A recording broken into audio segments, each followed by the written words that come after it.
Hello à tous, bienvenue sur Ecotech. Je suis toujours aussi ravie de vous retrouver dans le cadre de cette émission qui vous parle de tech et d'innovation chez nous. Alors, je vous amène au port autonome de Douala où le 4e scanner à conteneurs a été inauguré il y a juste quelques temps de cela.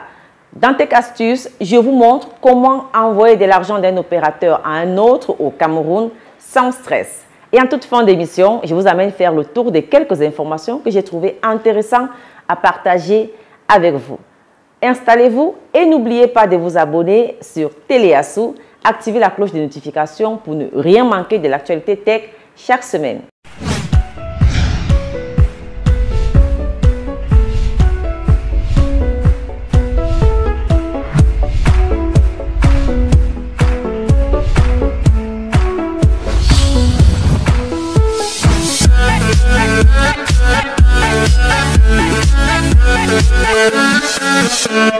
Ecotech vous est offert par MTN Home. Avec MTN Home, nous sommes imbattables, même à la maison. L'actualité des acteurs du numérique, c'est avec Cowork Africa, espace d'innovation et de coworking basé à Douala.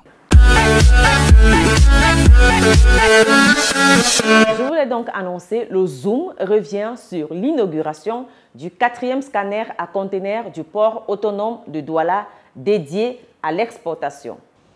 Le port autonome de Douala dispose désormais de 4 scanners. Opérationnel depuis le 1er mars 2022, le scanner à conteneurs dédié à l'export vient compléter le dispositif d'inspection par scanner de cette place portuaire. Ceci, conformément aux engagements pris dans le cadre d'une concession de service depuis 2015 entre le gouvernement et la SGS. Cet appareil vient ainsi porter à 4 le nombre de scanners disponibles sur la place portuaire de Douala. Une opération de scanning qui avait pris corps avec la signature le 2 mars 2015 à Douala. La directrice générale de la filiale camerounaise de la Société Générale de Surveillance SGS évoque la fin d'un processus entamé avec la signature du dit contrat. Les opérations de scanner se déroulent de manière un peu plus appréciable sur le terrain. Avec la signature depuis le 2 mars 2015 du contrat dans le cadre d'un partenariat public-privé, transfert d'inspection par scanner entre la FGS et le gouvernement du Cameroun, ce qui a donné une dimension importante à cette activité.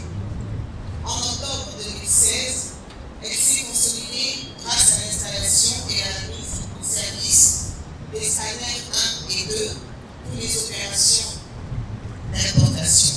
Elle évoque aussi les enjeux de ce 4e scanner. Ce 4e scanner, il va être très important pour la fluidification des opérations au niveau du terminal de port de Douala, parce qu'il sera dédié exclusivement aux opérations à l'export, et les 3 scanners qui sont ici vont être dédiés à l'import, ce qui permettra le déchargement rapide des navires arrivants et de réduire le délai en fait, dans le processus de dédouanement de la marchandise de l'arrivée jusqu'à la remise à l'usager. Pour un coût de plus de 450 millions de francs CFA, la SGS s'est chargée de rendre ce scanner viable et de le sécuriser afin de permettre son installation selon les normes internationales des infrastructures de scanner portiques et des bureaux pour la gestion des opérations. Son installation permettra de réduire les délais de passage de marchandises à exporter de 7 à 5 jours maximum.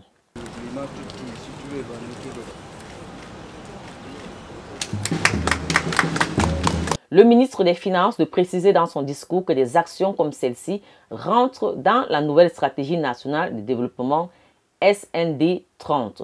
Ce scanner, opérationnel depuis le 1er mars 2022, permet par son positionnement que les conteneurs soient scannés avant leur réception par la régie du terminal à conteneurs pour leur exportation. J'ajoute que, d'après les rapports qui nous parviennent, tous ces scanners sont reliés à la plateforme universelle d'analyse d'images qui permet la dématérialisation et une disponibilité en temps réel des images radioscopiques pour leur exploitation par les autorités douanières.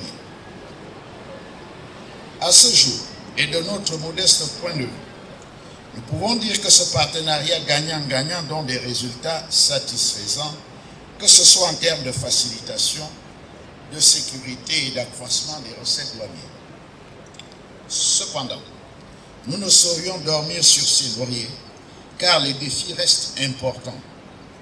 Nous devons continuer à travailler ensemble pour mettre en œuvre la nouvelle stratégie nationale de développement SND 30 qui vise la transformation structurelle de notre économie avec une option décisive vers l'import-substitution, une politique censée permettre à notre pays d'intensifier son industrialisation afin d'accroître ses exportations en produits manufacturés tout en réduisant ses importations.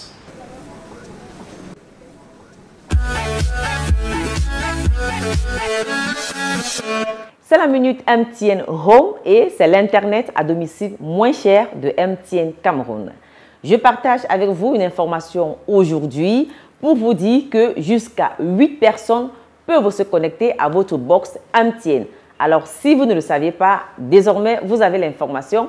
Pour toute information concernant justement MTN Home, il vous suffit de faire étoile 202 dièse et souscrire. N'hésitez pas à partager avec nous vos retours au bas de la vidéo.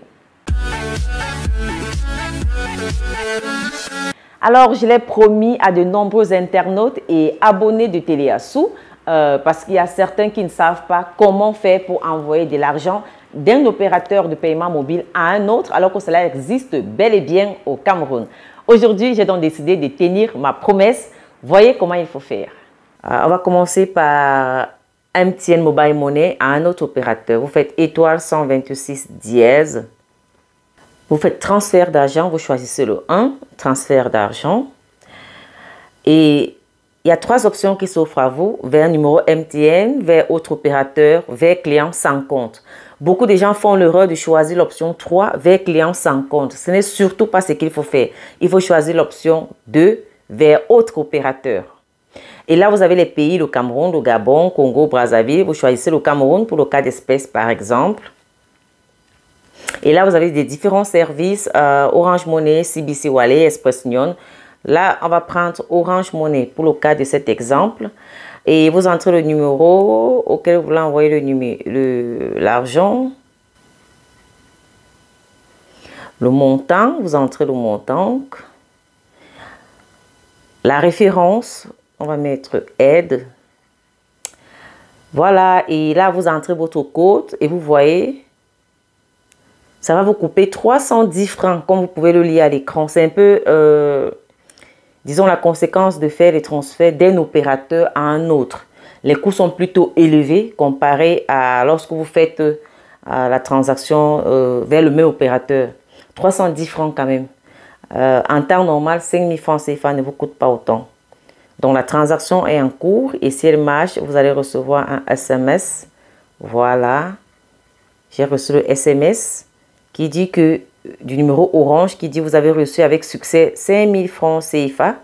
Donc, ça m'a coûté 310 francs CFA. Donc, maintenant, on va faire le chemin inverse.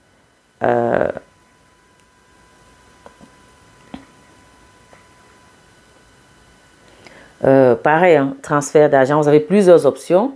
Vous choisissez un transfert d'argent. Là, on va de Orange Money à MTN Mobile Money. Un vers client Orange, vers un client non Orange, vers autre opérateur. Il faut choisir la 3e option vers autre opérateur. Au Cameroun, en Afrique centrale, option 1 au Cameroun. Vous avez dans la liste des différents services MTN Cameroun, BCX, CBC, CCA Bank, Express Union, ainsi de suite. On va choisir MTN Cameroun 1. Vous saisissez le numéro sans l'indicatif. Le numéro sans indicatif parce qu'il s'agit du Cameroun. Donc, bien vouloir entrer le montant. On va se renvoyer les mêmes 5000 francs CFA. Le transfert de Orange Money à MTN Mobile Money va me coûter 260 francs CFA. Voilà.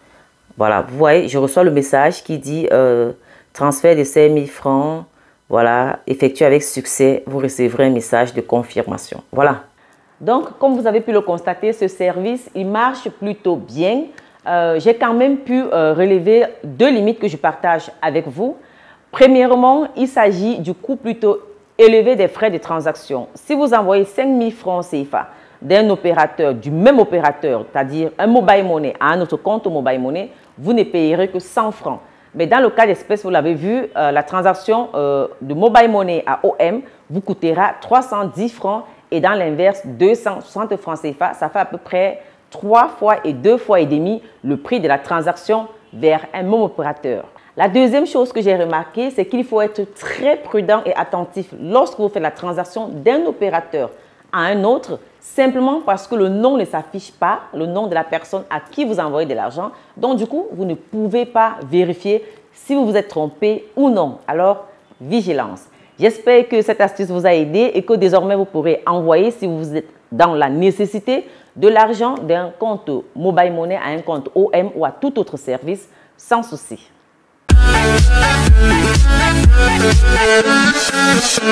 La Tech en bref aujourd'hui démarre par cette formation Afro VFX qui s'est déroulée en Côte d'Ivoire et qui vise à donner aux jeunes Africains les clés pour maîtriser les effets spéciaux et améliorer la production cinématographique locale.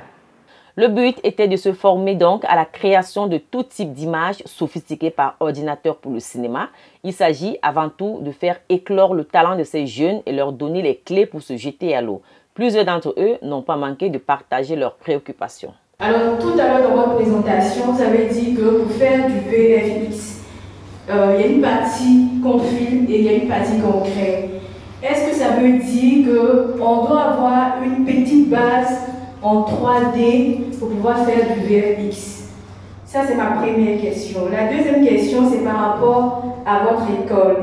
Est-ce que c'est une école qui est en ligne pour donner la possibilité aux gens de la Côte d'Ivoire de pouvoir s'inscrire aussi? Plusieurs experts du domaine ont aussi partagé leur savoir aux apprenants. Le choix de la ville d'Abidjan pour cette première formation n'est pas fortuite. C'est que Abidjan, la Côte d'Ivoire, est la porte d'entrée de la zone ouest africaine. Tout ce qui se passe à Abidjan a un rayonnement sur toute la zone. Abidjan, à cause de son dynamisme aussi, énormément de créativité chez les Ivoiriens. On est créatif sur tout et rien à la fois. Mais on se dit qu'en donnant des outils, justement sur cette thématique des VFX, des effets spéciaux au cinéma, on allait pouvoir commencer à construire une nouvelle génération de personnes qui pourraient raconter nos histoires avec les mêmes standards internationaux. Après cette étape de la Côte d'Ivoire, les formations sont annoncées un peu partout en Afrique. Passons à présent à cette actualité concernant Kiro Games qui nous envoie plutôt de bonnes nouvelles. Alors, pour sa dernière campagne de crowdfunding, le studio de jeux vidéo annonce avoir déjà récolté 1 milliard de souscriptions, c'est-à-dire d'intentions de financement pour 312 millions de francs CFA concrets.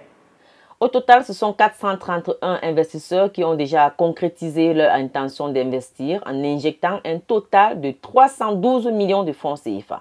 De l'argent qui permettra de développer le jeu vidéo pour que d'ici 2030, il y ait au moins 400 millions de joueurs sur le continent et le même nombre de personnes à distraire et inspirer avec des jeux africains de qualité.